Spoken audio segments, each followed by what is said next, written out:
नमस्कार, मी Rajratna Jondhale. Top news मराठीमध्ये आपलं स्वागत. मुख्यमंत्री म्हणून देवेंद्र फडणवीस आणि उपमुख्यमंत्री म्हणून एकनाथ शिंदे आणि अजित पवार यांनी 5 डिसेंबर रोजी शपथ घेतली. परंतु 10 दिवस उलटून गेलेले आहेत तरी सुद्धा राज्य मंत्रिमंडळाचा विस्तार झालेला नाही. वारंवार या तिन्ही पक्षांमध्ये मंत्रिमंडळ विस्तारावरून बैठकांचं सत्र सुरू आहे, परंतु अजून तरी राज्य मंत्रिमंडळाचा विस्तार झालेला नाही, त्याचा मुहूर्त अखेर सापडलेला नाही.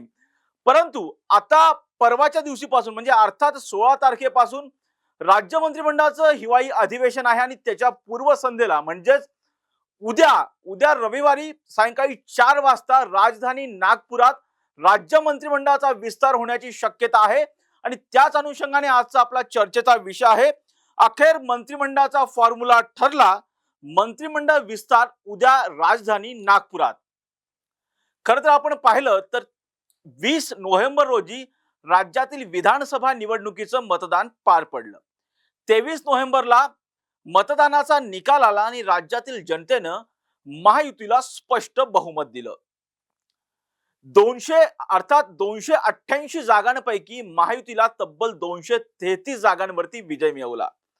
आणि अखेर या विजय मिळवल्याच्या नंतर सुद्धा जर आपण पाहिलं तर 23 तारखेला निकाल जाहीर झाला आणि तब्बल 12 दिवस ह्या मुख्यमंत्री पदाचा चेहरा कोण असणार हे ठरवण्यावरती महायुतीने खर्ची घातल्याचं पाहायला मिळालं. आणि अखेर देवेंद्र फडणवीस यांच्या गळ्यामध्ये मुख्यमंत्री पदाची माळ पडली. आणि त्यानंतर सुद्धा जर पाहिलं तर उपमुख्यमंत्री म्हणून एकनाथ शिंदे आणि उपमुख्यमंत्री म्हणून अजित पवार या दोघांनी उपमुख्यमंत्री पदाची शपथ घेतली. आणि लागलीच राज्य मंत्रिमंडळाचा विस्तार होईल असं वाटत होतं, परंतु अजून तरी 10 दिवस उलटून गेलेले आहेत, परंतु राज्य मंत्रिमंडळाचा विस्तार झालेला नाही.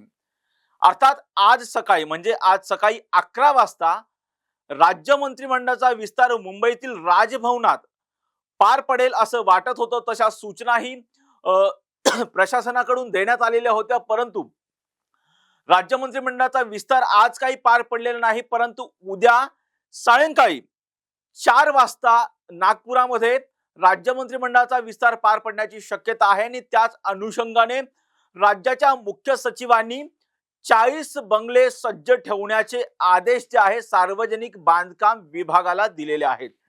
खरं तर आपण पाहिलं तर 16 तारखेपासून राज्याचं हिवाळी अधिवेशन आहे आणि त्याच अनुषंगाने राज्य मंत्रिमंडळाचा विस्तार होणं अपेक्षित आहे. म्हणून उद्या अर्थात रविवार आहे आणि उद्या जे आहे रविवारीच राज्य मंत्रिमंडळाचा विस्तार होण्याची शक्यता आहे. उद्या सकाळी जे आहे ते राज्यपाल CP राधाकृष्णन हे नागपुरामध्ये दाखल होणार आहेत आणि सायंकाळी 4च्या दरम्यान जे आहे राज्य मंत्रिमंडळाचा विस्तार होण्याची शक्यता आहे. खरं तर आपण पाहिलं राज्य मंत्रिमंडळाचा विस्तार का रखडला होता, त्याचं महत्वाचं कारण म्हणजे गृह खातं जे आहे ते अर्थात शिंदेच्या शिवसेनेला हवं होतं, कारण शिंदेच्या नेतृत्वामध्ये राज्यातल्या विधानसभेच्या निवडणुका लढवल्या गेल्या. आणि त्यानंतर ज्या पद्धतीनं राज्यातल्या जनतेने निकाल दिले, भारतीय जनता पक्षाला तब्बल 133 जागांवरती विजय मिळवता आलेला आहे. शिंदेच्या शिवसेनेला 57 जागा मिळालेल्या आहेत, तर राष्ट्रवादी काँग्रेस पक्षाला जे आहे 41 जागा मिळालेल्या आहेत. त्यामुळे भारतीय जनता पक्षाला मिळालेल्या 133 जागांमुळे कुठेतरी आणि अजित पवार सोबत असल्यामुळे कुठेतरी शिंदेची बार्गेनिंग पॉवर कमी झालेली होती. परंतु जरी आम्हाला मुख्यमंत्री पद मिळत नसेल तर आम्हाला गृह खातं दिलं जावं अशी मागणी शिंदेच्या शिवसेनेकडून केली जात होती. त्याबरोबर सार्वजनिक बांधकाम खातं, त्याचबरोबर नगर विकास खातं दिलं जावं यासाठी शिंदेची शिवसेना आग्रही होती. त्यामुळे कुठेतरी राज्य मंत्रिमंडळाचा विस्तार हा लांबणीवर पडल्याचं पाहायला मिळालं होतं.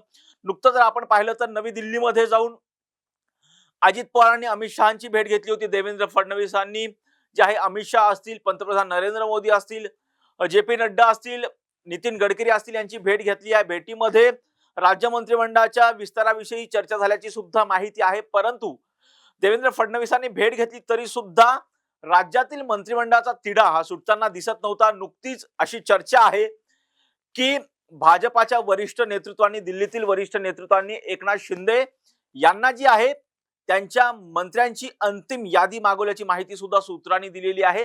एकनाथ शिंदेकडून मंत्र्यांची यादी फायनल झालेली नाही, त्यामुळे कुठेतरी राज्य मंत्रिमंडळाचा विस्तार रखडला अशी चर्चा सुद्धा होती. परंतु अखेर आपण पाहिलं तर उद्या नागपुरात राज्य मंत्रिमंडळाचा विस्तार होण्याची शक्यता आहे. आणि जर आपण पाहिलं तर राज्य मंत्रिमंडळाच्या विस्तारामध्ये जवळपास 35 ते 40 जण मंत्रिपदाची शपथ घेऊ शकतात.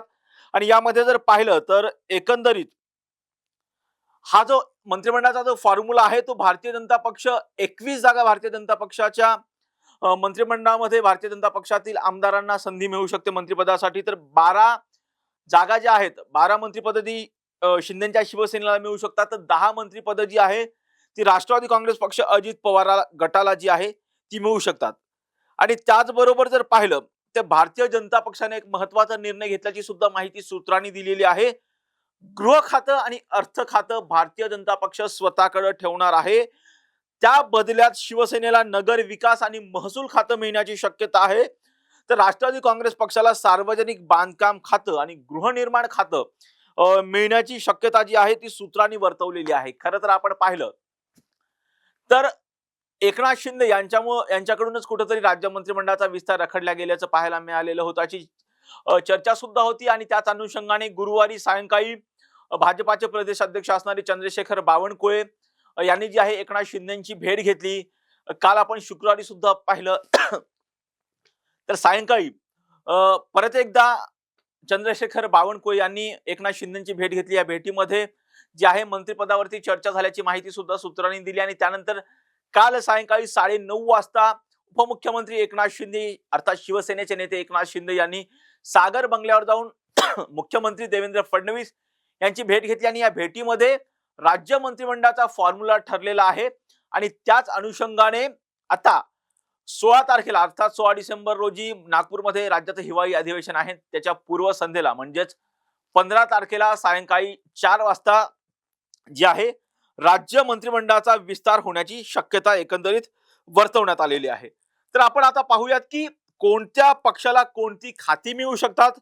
अर्थात सुरुवात करूया भारतीय जनता पक्षाकडून. भारतीय जनता पक्षाचा अर्थात मुख्यमंत्री आहे देवेंद्र फडणवीसांनी मुख्यमंत्री पदाची शपथ घेतलेली आहे. त्यामुळे गृह खातं जे आहे ते भारतीय जनता पक्षाला मिळू शकतं. गृह खातं असेल, अर्थ खातं आणि महसूल खातं सुद्धा जे आहे ते भारतीय जनता पक्षाला मिळण्याची शक्यता आहे. अर्थ खातं किंवा महसूल खातं यापैकी एक खातं जे आहे ते भारतीय जनता पक्षाला मिळू शकतं. ऊर्जा खातं असेल, जलसंपदा खातं असेल, जलसंधारण खातं असेल, उच्च व तंत्र शिक्षण खातं असेल, ग्राम विकास आणि पर्यटन खातं असेल, त्याचबरोबर आदिवासी विकास मंत्रालय असेल, वन मंत्रालय असेल, सार्वजनिक मंत्रालय असेल, अर्थात सांस्कृतिक मंत्रालय असेल, कौशल्य विकास मंत्रालय असेल, आरोग्य मंत्रालय असेल, त्याचबरोबर वैद्यकीय शिक्षण मंत्रालय असेल, बहुजन कल्याण विकास मंत्रालय असेल, सार्वजनिक न्याय मंत्रालय असेल, रोजगार हमी योजना मंत्रालय असेल, फल उत्पादन मंत्रालय असेल, सामान्य प्रशासन आणि विधी व न्याय मंत्रालय जे आहे हे भारतीय जनता पक्षाला मिळण्याची शक्यता आहे. तर शिवसेनेच्या वाट्याला कोणती मंत्रिपदे येऊ शकतात पाहूयात.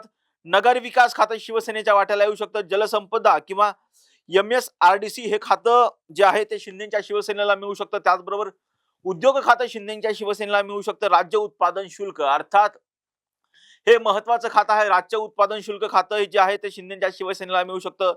परिवहन खातं शिंदेच्या शिवसेनेला मिळू शकतं. त्याचबरोबर पाणी पुरवठा व स्वच्छता खातं जिथे सुद्धा मिळू शकतं. शालेय शिक्षण आणि पणन खातं हे जे आहे शिंदेच्या शिवसेनेला मिळू शकतं. अर्थात आता पाहूयात राष्ट्रवादी काँग्रेस अजित पवार गटाला कोणतं खातं मिळू शकतं. अर्थ किंवा सार्वजनिक बांधकाम या दोन खात्यांपैकी एक खातं राष्ट्रवादी काँग्रेस पक्षाला मिळणार आहे. गृहनिर्माण खातं त्यांना मिळणार आहे.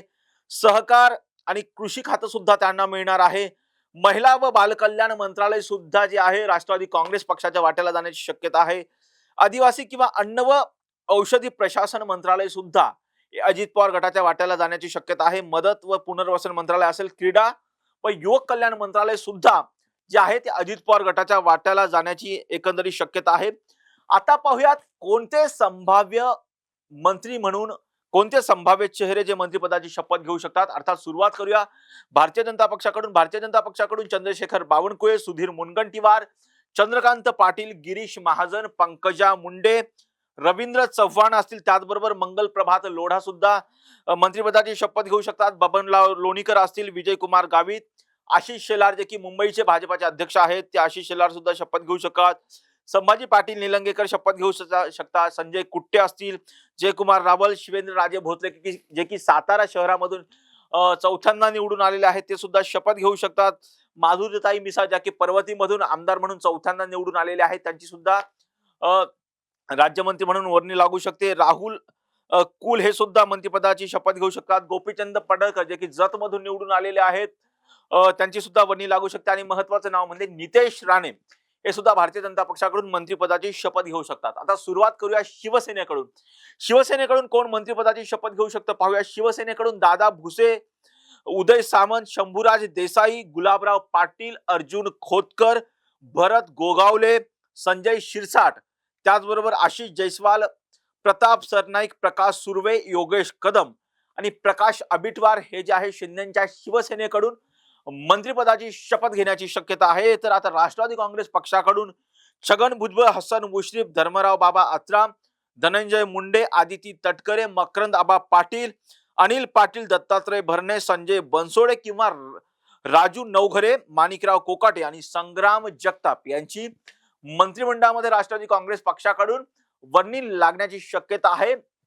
खर तर अर्थात लवकरच राज्य मंत्रिमंडळाचा विस्तार होण्याची शक्यता आहे. म्हणजे अर्थात उद्या जो आहे, उद्या निश्चितपणे ज्या पद्धतीने सध्या हालचाली सुरू आहेत, प्रशासकीय हालचाली सुरू आहेत, उद्या सकाळी अर्थात पाहिलं तर उद्या सकाळी जे आहे म्हणजे उद्या सकाळी राज्यपाल हे नागपुरामध्ये CP राधाकृष्णन नागपुरामध्ये दाखल होत आहेत आणि सायंकाळी 4 वाजता मंत्र्यांचा शपथविधी होण्याची शक्यता आहे. आणि त्याच अनुषंगाने सर्व हालचालींना वेग आलेला आहे. आणि राज्यात आगामी 16 तारखेपासून होणार असणारं हिवाळी अधिवेशन, त्यामुळे निश्चितपणे मंत्रिमंडळाचा विस्तार होण्याची शक्यता आहे. या प्रत्येक घटनेचे जे काही अपडेट्स असतील ते आम्ही तुमच्यापर्यंत पोहोचवणारच आहोत. यासाठीच पाहत राहा टॉप न्यूज मराठी, आपला महाराष्ट्र, आपली बातमी.